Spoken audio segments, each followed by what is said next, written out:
नमस्ते, कैसे आप सब लोग। Beautiful success story. इनकी ना सक्सेस स्टोरी में ऊपर इन्होंने सिर्फ लव स्टोरी लिखा है टेलीपैथी से इन्होंने अपनी लव स्टोरी को मैनिफेस्ट कर दिया। मतलब रिश्ता जो था ना वो थोड़ा ऑफ वाला चल रहा था, ऑन एंड ऑफ वाला जोन होता है ना, उसमें ऑफ मोड था, पूरी तरीके से नो कॉन्टैक्ट सिचुएशन में थे।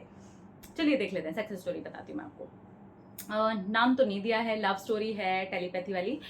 और इन्होंने लिखा है कि मेरा और मेरे पार्टनर का ब्रेकअप हो गया था। हम दोनों एक दूसरे के साथ नो कांटेक्ट जोन में थे और नो कांटेक्ट जोन 8 महीने का कंप्लीट हो गया था। ये भी मुझे अभी याद आया कि पूरे 8 महीने हुए हैं और उसके बाद में ही मैंने सिर्फ 3 दिन पहले ही अपने पार्टनर के लिए टेलीपैथी किया था और 3 दिन के अंदर ही मुझे रिजल्ट भी आ गया। मैं एक्चुअली इतने लंबे नो कांटेक्ट के बाद में जितनी भी नेगेटिविटी थी, रोना धोना था, रेजिस्टेंस था, वो सब कुछ निकल ही गया था। उसके पीछे के बहुत सारे रीज़न थे। एक तो इतना लंबा टाइम और दूसरा हमारा ब्रेकअप बहुत ही गंदे तरीके से हुआ था और तीसरा ये कि हम दोनों बिल्कुल ही नो कांटेक्ट जोन में थे, इतना कि हम दोनों के पास में एक दूसरे का नंबर तक नहीं था। पहले मेरे पार्टनर ने ही मेरा नंबर डिलीट किया था और उसके बाद में जब मैंने देखा कि मेरा नंबर सेव नहीं है तो ईगो में आकर के मैंने भी अपने नंबर को डिलीट कर दिया और इस तरीके से ये रिश्ता पूरी तरह से ख़त्म हो गया। ना मैंने कभी कांटेक्ट किया, ना मेरे पार्टनर ने मुझे कांटेक्ट किया। हम दोनों ने एक दूसरे को सोशल मीडिया पर भी जा करके ब्लॉक कर दिया था, यानी कि कहीं से भी कुछ भी जानने का अब कोई भी ऑप्शन नहीं बचा हुआ था। 8 महीने के बाद में अचानक ही अब यही कह सकती हूँ कि ये डिवाइन गाइडेंस ही थी। मैं लॉ ऑफ अट्रैक्शन तो बहुत पहले से फॉलो कर रही थी, इसलिए मेरे रिकमेंडेशन में बहुत सारे वीडियोस आते रहते थे। आपका वीडियो पहली बार आया, आपको देखते ही मेरी आंखें चमक गईं और मुझे लगा ओहो ये बंदी कितनी खुश हो करके और क्या मज़े मज़े से बता रही है, मज़े ले करके बता रही है। मैं सच में आपकी बातें सुनती ही रह गई और खुशी खुशी से ही आपका वीडियो देखती रही। मुझे आपके पहले वीडियो में ही इतना मज़ा आया जो कि टेलीपैथी वाला ही था और मैंने टेलीपैथी उसी रात अपने पार्टनर के साथ कर ली। मेरे माइंड में अचानक ही बस अपना पार्टनर आया, जबकि हम दोनों के बीच में इतना गैप आ चुका था और ये हो गया था कि अब हम दोनों कभी भी एक दूसरे के साथ रिश्ते में नहीं आएंगे। फिर भी मैंने सोचा कि मैं अपने पार्टनर के साथ ही टेलीपैथी करूंगी, क्योंकि अब कोई रेजिस्टेंस नहीं है, कोई नेगेटिविटी नहीं है और ऐसा भी नहीं है कि मुझे अपने पार्टनर के साथ ही रिश्ते में जाना है। मैंने बस एक ही मैसेज आपका ही वीडियो देख करके छोड़ा था कि वो मुझसे बात करने की कोशिश कर रहे हैं और अपने आप ही एक और थॉट क्रिएट हो गया कि वो रिश्ते की ही बात कर रहे हैं। और बस 3 दिन के बाद ही मेरे पार्टनर का मुझे कॉल आया और वो एक अननोन नंबर था। बाद में मैंने जब पूछा तो पता चला कि उनका पुराना ही नंबर है। अब वो मेरे लिए अननोन इसलिए हो गया था कि वो नंबर डिलीट भी था और इतने महीनों के बाद मुझे नंबर याद भी नहीं था। मुझे तो नंबर जब सेव भी था तो सच में याद नहीं था। मुझे अपने पार्टनर का नंबर कभी भी याद नहीं था। अब बहुत सारे लोगों को ऐसा लगेगा अगर आप मेरी सक्सेस स्टोरी शेयर करोगे कि ये कैसी है, इसको अपने पार्टनर का नंबर याद नहीं है। मैं सच में बताऊं तो मेरे पास में 2 नंबर हैं, मुझे अपने खुद के ही दोनों नंबर याद नहीं हैं। मैं नंबर्स याद करने में बहुत कच्ची हूँ।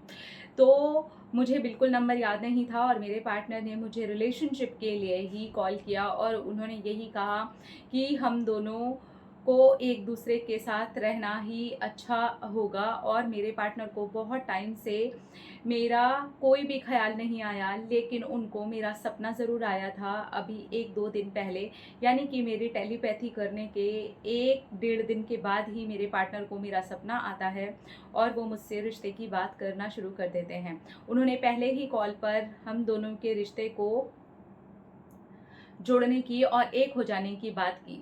मैं बहुत ज़्यादा ही खुश हूँ। उस टाइम तो मैंने कोई भी जवाब अपने पार्टनर को नहीं दिया, क्योंकि मैंने उनको कहा कि मुझे लगता है आप जज़्बाती हो करके ऐसा कर रहे हो, थोड़ा टाइम लो और मुझे भी थोड़ा-सा टाइम दो, क्योंकि इतने गैप के बाद मैं अब इस चीज़ के ऊपर अचानक से नहीं सोच पा रही हूँ।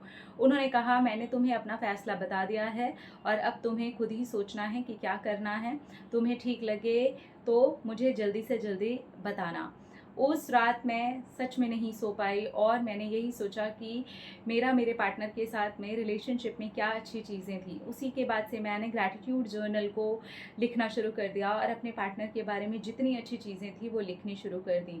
उसके बाद धीरे धीरे मैं देखती क्या हूँ कि हम दोनों का रिश्ता और ज़्यादा अच्छा होता चला जा रहा है। आज हम दोनों का रिश्ता इतना ज़्यादा अच्छा है कि अब सब लोगों को पता भी चल चुका है कि शादी होगी तो हम दोनों की ही होगी। और हाँ, खुशखबरी ये भी है कि हम दोनों की फैमिलीज़ के बीच में जो ऐसी चीज़ें आ गई थी जहाँ पर ब्रेकअप को लेकर के, और हम दोनों के कास्ट भी अलग अलग हैं,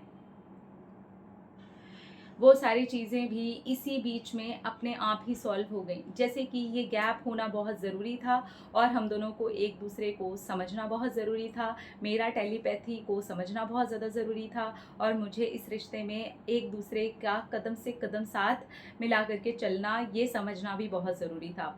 तो ये हम दोनों के लिए एक मैसेज की तरह रहा है ब्रेकअप टाइम, और जहाँ पर हम दोनों ने एक दूसरे से दूर रह करके एक दूसरे की वैल्यू को समझा है, एक दूसरे के साथ होने के वैल्यू को समझा है, और आज हम दोनों एक दूसरे के साथ हैं। Thank you thank you thank you the, thank you. आप अपनी बहुत सारी ब्लेसिंग्स दीजिएगा और आपको ढेर सारा प्यार। आप सच में इतने मज़ेदार तरीके से बताते हो कि जिसे ना भी सीखना हो वो भी सीख जाएगा। Thank you thank you thank you thank you thank you thank you thank you thank you लड़की, थैंक यू, कंग्रेचुलेशन, बहुत बहुत बहुत बहुत बहुत वाला मुबारक। हाँ जी, तो बात करते हैं टेलीपैथी। टेलीपैथी इन्होंने की, लेट गो कर दिया, अपने आप हो गया। उनको सपना आया, अब वो नंबर कैसे आए, क्या हुआ क्या नहीं हुआ, क्योंकि नंबर दोनों ने डिलीट कर दिए थे, तो हो सकता है इनके पार्टनर ने डिलीट करके सेव करे हों, लेकिन इन्होंने डिलीट कर दिया, पता नहीं। वो बात इन्होंने लिखी भी नहीं कहानी में, तो मुझे पता भी नहीं, मैंने पूछी भी नहीं, मैं सच्ची बता रही हूँ मुझे पता भी नहीं। ओके, तो आप देख रहे हैं टेलीपैथी अगर आप कर देते हो और करके रिलैक्स हो जाते हो, कोई रेजिस्टेंस नहीं है, नेगेटिविटी नहीं है, आप ये नहीं सोचो ओ कब आएगा मैसेज, ओ मैंने उसको टेलीपैथी की थी, ओ मुझे उसकी यादें आ रही हैं, ओ मैं I miss you, I miss him, I miss her, तो नहीं आता है रिजल्ट, सच्ची बता रही हूँ वो चीज़ का रेजिस्टेंस पूरी तरीके से ख़त्म होता है, आप रिलैक्स होते हैं, आपको कोई खास फर्क नहीं पड़ रहा होता, बस एक थॉट के ऊपर, एक इंसान के ऊपर आपने काम किया होता है एंड छोड़ दिया। 3 दिन के बीच में ही अपने आप वो चीज़ें घटी और थर्ड डे इनको कॉल आ गया, और थर्ड डे पर भी उन्होंने सीधा रिश्ते की बात की कॉल पे कि यार चलो अब तुम सोच लो। बल्कि इन्होंने टाइम लिया, और इन्होंने टाइम लिया तो क्योंकि होता है अचानक कोई इतने लंबे गैप के बाद अचानक रिलेशनशिप की बात करेगा तो कोई भी दूसरा इंसान भूल सकता है ना यार कि आई नीड टाइम, पता नहीं अचानक नहीं सोच पा रही हूँ, अचानक नहीं सोच पा रही हूँ। मैं भी होती तो शायद ऐसे होता, पता नहीं, मुझे लगता है ऐसा ही होता है कि यार इतने अचानक सडनली। हाँ, अगर हम तैयार ही बैठे हैं ओह आएगा तो मैं तो हाँ ही बोल दूँगी तो अलग बात है। अदरवाइज अगर इतने गैप के बाद रेजिस्टेंस बिल्कुल नहीं है, आप छोड़ चुके हो रिलेशनशिप को, आपको लगता है ठीक है यार कोई बात नहीं, मुझे नहीं इतना टेंशन लेना है, तब शायद अचानक सडनली ऐसा लगता है कि यार आई नीड टाइम, देखते हैं कि क्या करना है। तो वही हुआ शायद इनके साथ में। ठीक है, ऐसा होता भी है ना। चलो, कंग्रेचुलेशंस, बहुत बहुत बहुत बहुत बहुत मुबारक हो कि आपने बहुत ही अच्छे तरीके से अपने प्यारे प्यारे पार्टनर को मैनिफेस्ट कर लिया और एक दूसरे की वैल्यू को समझा। सबसे अच्छी बात आपकी कहानी की ये लगी मुझे कि गैप में भी आपने ये समझा कि आप दोनों का एक दूसरे के बिना मज़ा नहीं है लाइफ में, है ना। दोनों ने समझा और दोनों फिर एक दूसरे के साथ हो गए। और कंग्रेचुलेशंस, आई लव यू।